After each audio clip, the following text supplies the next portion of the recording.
आज पियाने ना एक नवीन गोष्ट जी आहे ती केलेली आहे आणि ती स्वतःच तुम्हाला तिचा एक्सपिरियन्स जो आहे तो शेअर करते।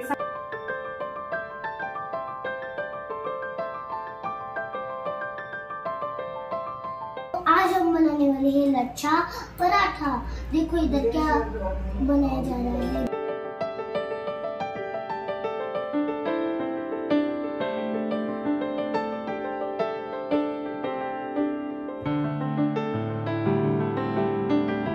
हाय everyone, welcome back to my channel. कसे आहात तुम्ही सगळे? दिवसाची सुरुवात प्रत्येकाचीच आपली चहापासूनच होत असते आणि बऱ्याचशा लोकांना माझ्यासारखी चहा भरपूरच आवडते। मी माझी चहा ठेवल्यानंतर जी कामांना पटपट सुरुवात करते ना, ती चहा पिण्याच्या आधी माझ्याने काही होत नाही, म्हणून लवकरात लवकर चहा पिण्याचा प्रयत्न असतो, जेणेकरून जी सगळी कामांची जी आपली रुटीन असते ती लवकरात लवकर स्टार्ट व्हावी आणि पटापट कामं संपवावे। त्या व्यतिरिक्त अजून काही 2-4 एक्स्ट्राची कामं असतील तर तीही झाली पाहिजे।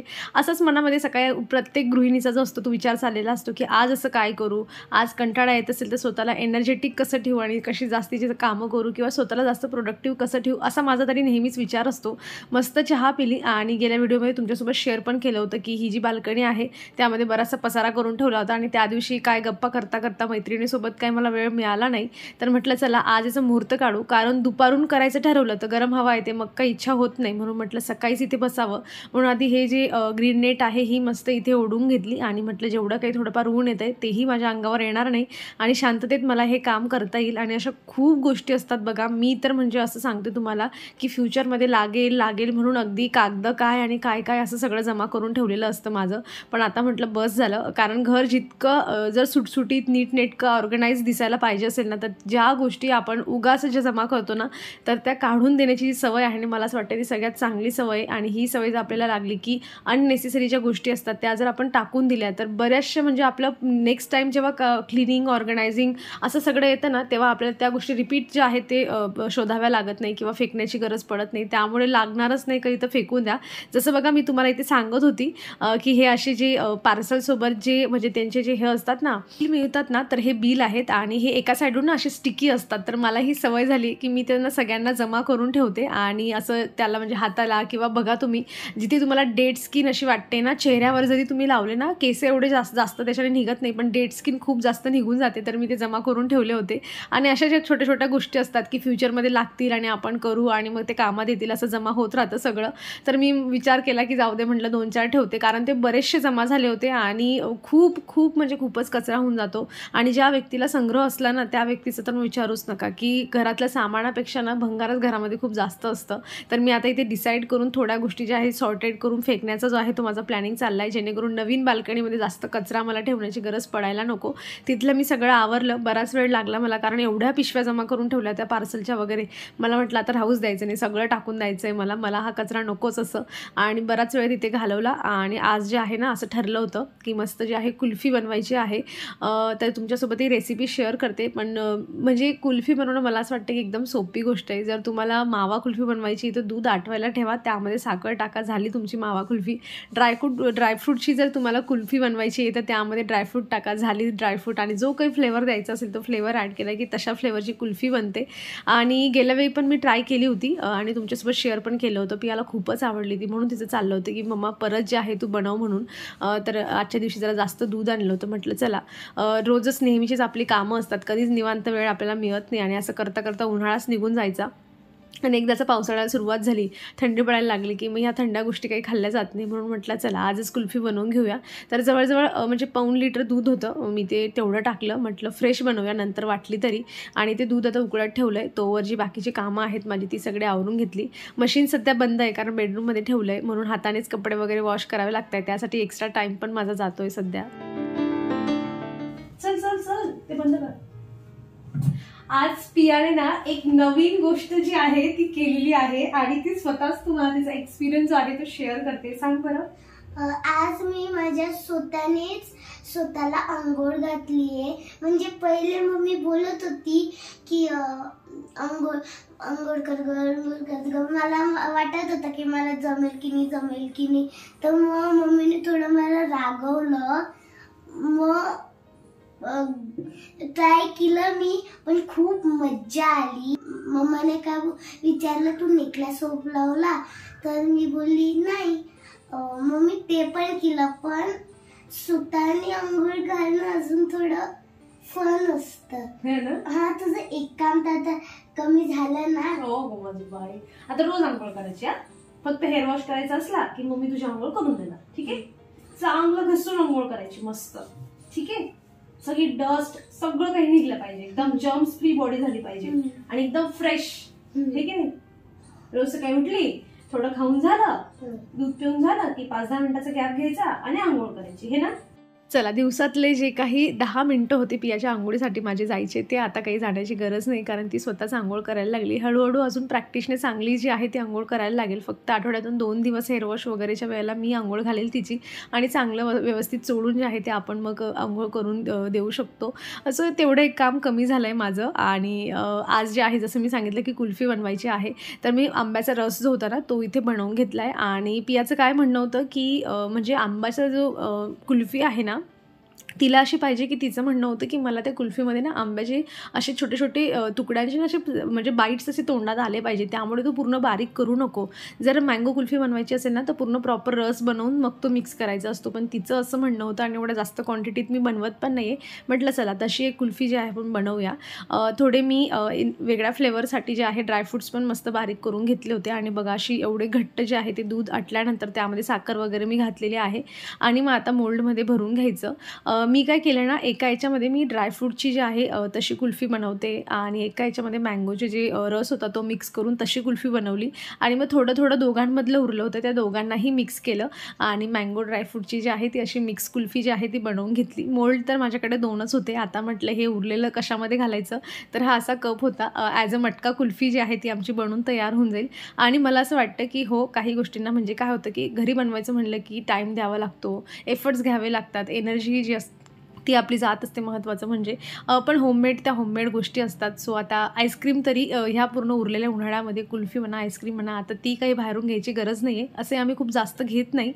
मी थंड वगैरे एवढं पियाला जास्त बाहेरून प्रेफर करत नाही. पण तरी आता घरीच एवढी छान कुल्फी बनते म्हटल्यावर आता बाहेरून काही घ्यायची गरजच नाही आहे. ते मी सगळं फ्रीजमध्ये सेट करायला ठेवलेलं आहे. सायंकाळ दुपारपर्यंत होऊन जाईल मस्त. आणि आज जेवणामध्ये ना पनीरची भाजी बनवायची आहे त्यासाठी. आणि आज पहिल्यांदा असं होतं आहे, बऱ्याच वेळा म्हणजे मला सवय झाली होती की जो रेडीमेड मसाला असतो ना, सुहाणा वगैरे असतो बघा, की फक्त त्यामध्ये टमॅटोची प्युरी किंवा कांदा वगैरे तेवढं त्यांचं जे आहे तेवढं वाटण करून घ्यायचं, आणि तो मसाला आहे तो डायरेक्ट टाकला की जसा शाही पनीर म्हणा, मटर पनीर म्हणा, तो फ्लेवर जो असतो तो त्या भाजीत येऊन जात असतो. पण आज माझ्याकडे कुठलाच मसाला नव्हता, त्यामुळे घरातले सगळे मसाले यूज करून जी आहे ती मला भाजी बनवायची आहे. सो तरी चांगली बनली होती, कारण म्हणजे आपण मसाला वगैरे व्यवस्थित प्रिपेअर केला की मग चांगलीच बनते भाजी.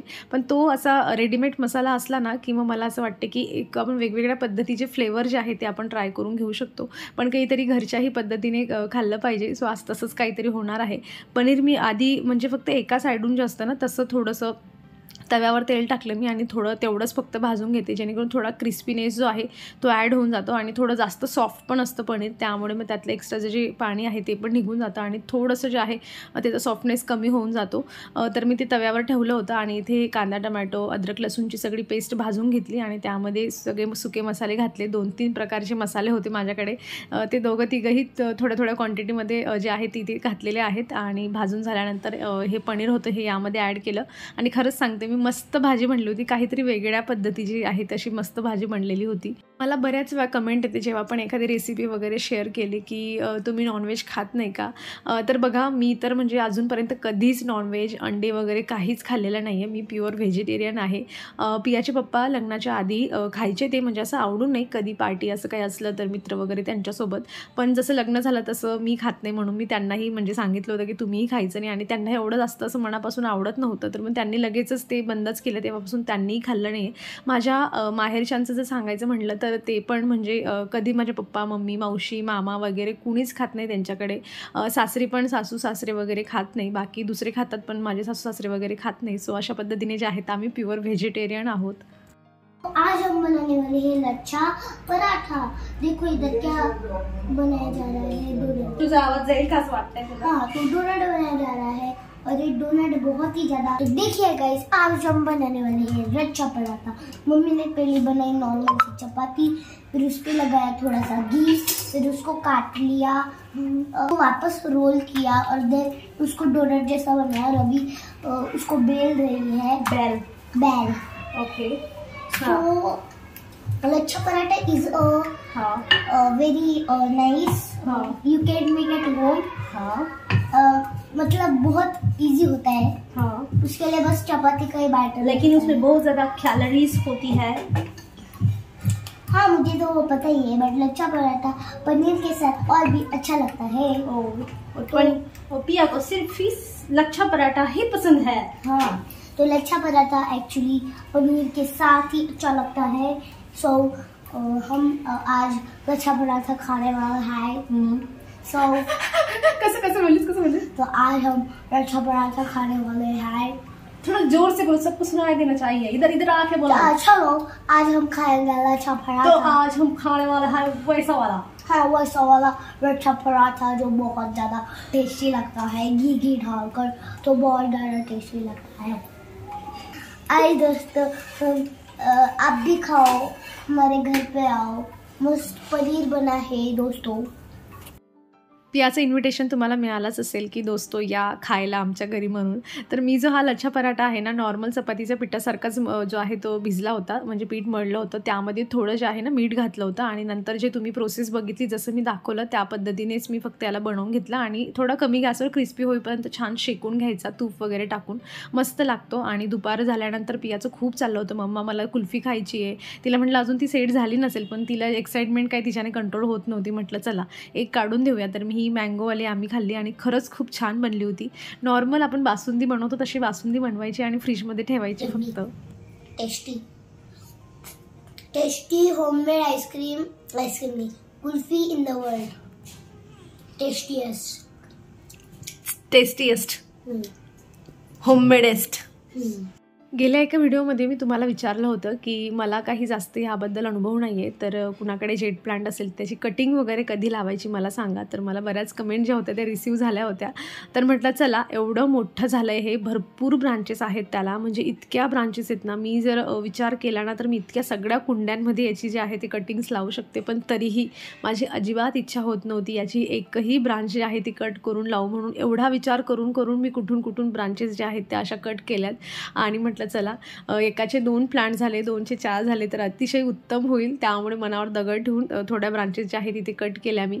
आणि म्हटलं नवीन अनुभव घेतल्याशिवाय काय आपल्याला असं म्हणजे काही कळत नाही, आपल्याला शिकायला पण मिळत नाही महत्त्वाचं म्हणजे. सो मी काही ब्रांचेस कट करते आणि जसं सांगितलं होतं की इतक्या ज्या आहे म्हणजे जूनपर्यंतसुद्धा ज्या आहेत त्या याच्या कटिंग्स ज्या आहेत त्या मिड जूनपर्यंत आय थिंक वाटतं आपण याच्या कटिंग्स ज्या आहेत जेट प्लांटच्या लावून घेऊ शकतो. सो तुमच्याकडे जेट प्लांट असेल किंवा कुणा शेजारी वगैरे मैत्रिणीकडे असेल तर आणू शकतात तुम्ही 2-4 कटिंग्स मागून. आणि कटिंग्सचा फायदा असा होतो ना, म्हणजे तुम्ही एक तिथून ब्रांच कट केली ना की त्याच्या बॅक साईडून तुम्हाला 2-3 नवीन ब्रांचेस जे असतात त्या व्हायला लागतात.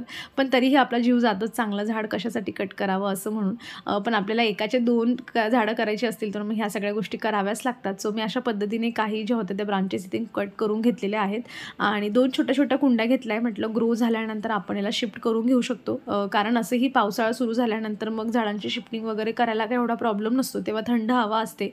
त्यामुळे म्हटलं झालंच छान ग्रो तर मग मोठ्या कुंड्यांमध्ये नंतर शिफ्ट करून घेईल. सो तात्पुरतं आता लहान कुंड्यांमध्ये घेतलं आहे. कारण काय होतं, जेव्हा पण आपण कटिंग लावतो ना, महत्त्वाचं म्हणजे तेव्हा जर आपण डायरेक्ट मोठी कुंडी घेऊन घेतली तर त्याचं पाणी सुकायला खूप जास्त वेळ लागते आणि मग ते छोट्या रूट्स जेव्हा नवीन डेव्हलप होतात ते तर ते पाणी सुकत नाही, त्यामुळे त्या रूट्स ज्या असतात ना छोट्या त्या सगळ्या सडायला लागतात आणि मग झाड खराब होऊन जातं.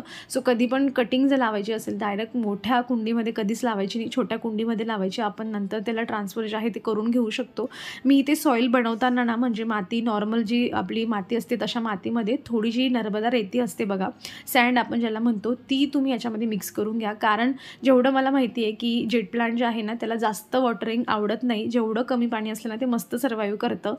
त्यामुळे मी अशी माती घेतली की मी जेव्हा पण या कटिंगला पाणी देईल ना, पाणी याच्यामध्ये थांबणार नाही, ते लगेच फटक्यात जे आहे ड्रेनेज होलमधून खालून लगेच निघून जाईल, अशा पद्धतीची माती जी आहे ती बनवलेली आहे. बघा प्रत्येक प्लांटची ना म्हणजे कंडिशन असते की त्याला पाणी किती लागतं, कसं लागतं, हे हळूहळू आपण आपल्या एक्सपिरियन्सने जे असतं आपल्याला कळत असतं आणि ते एकदाचं तुम्हाला समजलं ना, जे प्लांट आहेत ना ते खराब होण्याची ज्या चान्सेस ना खूप कमी होऊन जातात. म्हणजे पाण्याची लेवल कशी पाहिजे, माती कशी बनली पाहिजे, आणि हे मी तुम्हाला कितीही आपण बघितले व्हिडिओ की असं तसं, पण हे एकदाचं आपण स्वतः अनुभवल्याशिवाय जे आहे ना ते समजत नाही. त्यामुळे गार्डनिंग जो आहे ना, तुम्ही प्रत्येक दिवशी याच्यामधून बऱ्याचशा गोष्टी ज्या असतात त्या शिकत जातात. चला, कटिंग इथे माझ्या लावून झाल्या आहेत आणि खूपच सुंदर दिसतात छोट्या छोट्या कुंड्यांमध्ये. आणि ह्या मस्त कटिंगसोबत, या मस्त 2 छोट्या कुंड्यांसोबत मी माझा व्हिडिओ इथे संपवते. अपेक्षा करते की तुम्हाला आवडला असेल. कसा वाटला मला कमेंटमधून नक्की सांगा. आवडला असेल तर लाईक करा. चॅनलवर तुम्ही नवीन असाल तर प्लीज चॅनलला सबस्क्राईब करा. आपण भेटूयात पुढच्या अशाच इंटरेस्टिंग व्हिडिओमध्ये. तर तुम्ही स्वतःची काळजी घ्या. So take care friends and bye.